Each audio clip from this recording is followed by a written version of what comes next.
White supremacy got another victory. Today, the KKK, the Klansmen, we need some black vigilantes. That's right. These wonderful white people, goddamn them, and goddamn America. This guy's bringing the country together. Also smash. Hey guys, it's Misha and welcome back to my channel. So today we're going to be talking about the acquittal of Daniel Penny, which is the obvious breaking news of today, and then also the ongoing investigation of the murder of UnitedHealthcare CEO Brian Thompson and how the left is celebrating that. Surprise, surprise. And I want to talk about both these stories because I think they highlight the disturbing trend in our society where actual heroes like Daniel Penny, they are vilified for protecting people, but then murderers like Brian Thompson's suspected killer, they are glorified. Yay, murder! You may think I'm joking. I wish I was. The left is once again celebrating murder. Very cutesy, loving, and tolerant as always. So let's start with Daniel Penny. The Marine veteran was protecting those in the subway from a violent, drug-addicted homeless man who was threatening those around him. This wasn't some peaceful,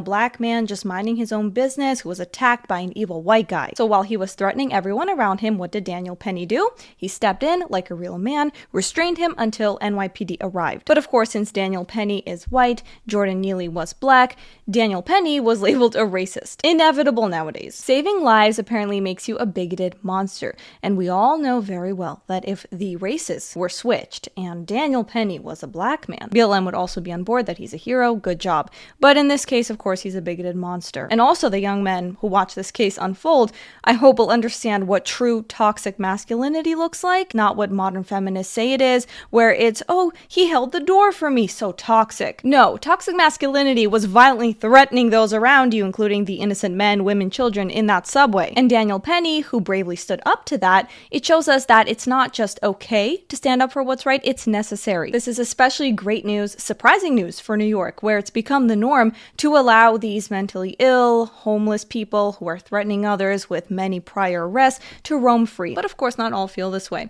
So let's take a look. Racism is still alive and kicking in America. There's no other way to view this. Everyone has looked at the case, and those among you who say that Daniel Penny is innocent have racism and bias in your heart. If you look at the facts of this case, then you understand that Daniel Penny is guilty. But today, white supremacy got another victory. Today, the KKK, the Klansmen, the evil in America got another victory. They got that top charge dismissed. America shall continue to America and shall continue to place second-class status on black people. Just like everybody else has vigilantes, we need some black vigilantes. That's right. People want to jump up and choke us and kill us for being loud. How about we do the same when they attempt to oppress us? Right. I'm tired.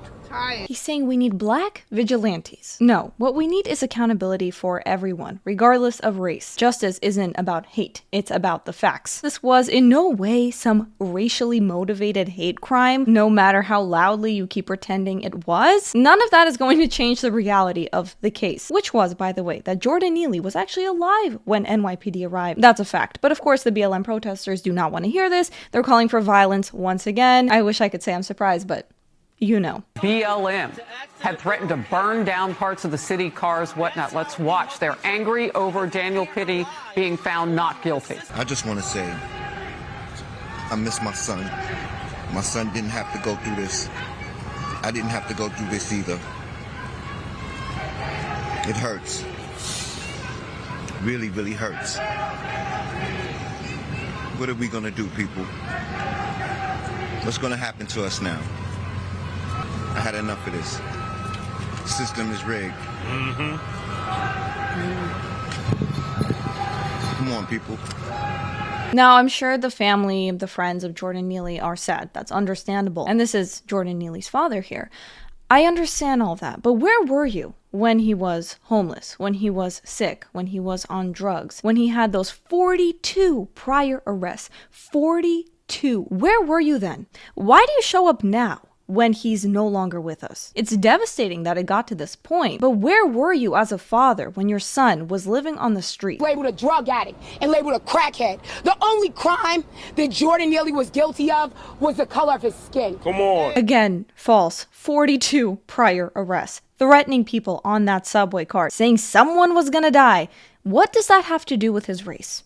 I'm curious. What happens, by the way, when every single day in New York City, San Francisco, in LA, and all these, blue cities especially, black people kill white people, even when it's obviously a hate crime, when we have a black man screaming he wants all the white people dead, like I reviewed in my last video about this. Silence.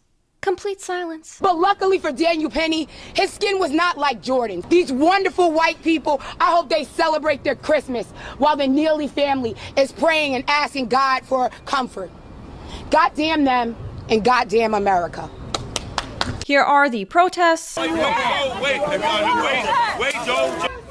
No justice! No peace! No justice! No peace! There was justice, so calm down. He was hungry!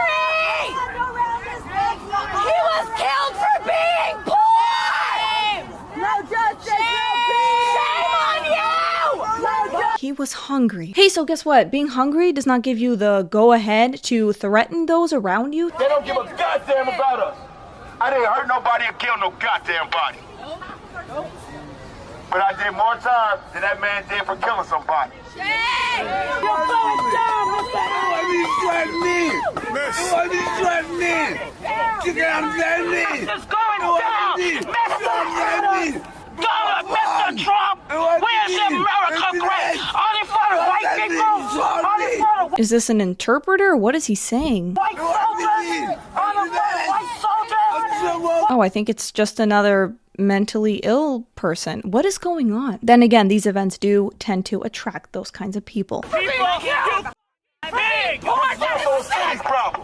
is sick. We're yelling!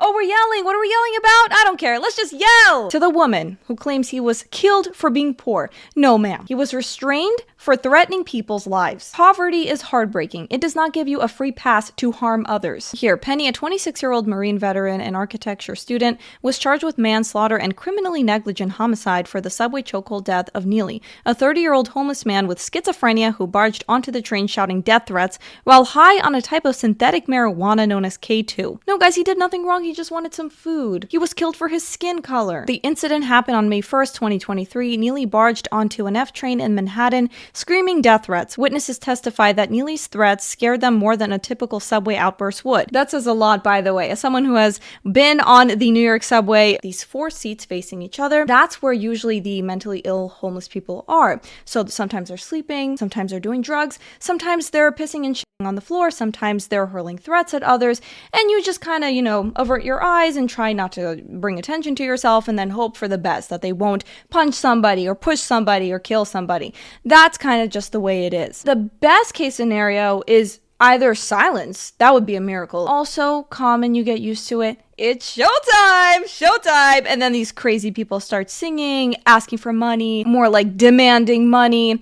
And then they start using it as like a jungle gym and they'll go on the ceiling with like the poles and stuff. And yeah, like you don't really expect order in New York City at all, really, but especially in the subway. They were thankful for Penny's intervention. Neely had a lengthy criminal record, an active arrest warrant, a history of psychosis, and was high in K2, a synthetic form of marijuana that pathologists described as a stimulant. He also had the sickle cell trait genetic disorder. Here, just 3 days earlier, someone was stabbed with an ice pick on a J train, punched on a 4 train. There was a shove a week before that. So yeah, in case you were thinking of visiting New York City, maybe think again. I'm just saying. Here, witnesses say they feared for their lives. Neely's 42 previous arrests included this 2021 subway assault on a 67-year-old stranger, breaking her nose and fracturing her orbital bone. No, guys, but you don't get it. Penny is the violent one because he's white. Being white automatically means that you are a violent bigot. Let's not use our brains or common sense or look at the facts of the case. We see a black man and we see a white man. We know which one's guilty. We know which one's innocent. And then we get really mad and we go on the street and we light things on fire and we loot. That's the mentality of these BLM protesters. But moving on, I want to talk about this Brian Thompson situation. Think for a second, these same people that wanted Daniel Penny behind bars, right, for protecting innocent subway passengers, they wanted him locked up. But the suspected killer of this UnitedHealthcare CEO, right? A murderer, the left celebrates him. So this is still an ongoing investigation. We don't know if he was the man that killed him. It seems to be the case. First of all, I get it. Our healthcare system has some serious issues. A lot of people can't get the, adequate treatment that they need. Some people have to watch their loved ones suffer as well. And so they end up blaming that system. I completely understand those valid concerns, and we can have a discussion about the corruption. But celebrating a murderer, throwing parties, and calling the killer a hero. That is not justice. That is not activism. That is pure madness. This was a human being. This was someone with family, with friends. It's just not a good look, right, for you or your cause to glorify a killer. In true leftist fashion, though, they can't help themselves. They can't do things peacefully. How you wanted Trump to die the first time, the second time, there has to be a next time, someone has to take him out. That sounds really good. Yeah, you sound very sane. Or in this case, with the CEO, oh, thank goodness someone killed him. That's the way to handle disagreements. We murder people. I really wish they could hear themselves and understand that does not help you or your cause. So I thought it was going to be Kamala Harris. A lot of people thought it was going to be Trump. But as it turns out, this guy's bringing the country together. No longer a nation divided. Also smash. So this is Luigi Nicholas Mangione, and he was taken into custody today at a McDonald's in Altoona, Pennsylvania. He's an anti-capitalist Ivy League graduate. I hate how nowadays that's a red flag. Who liked online quotes from Unabomber Ted Kaczynski and see it in a manifesto. These parasites had it coming. He hated the medical community because of how it treated his sick relative, sources say.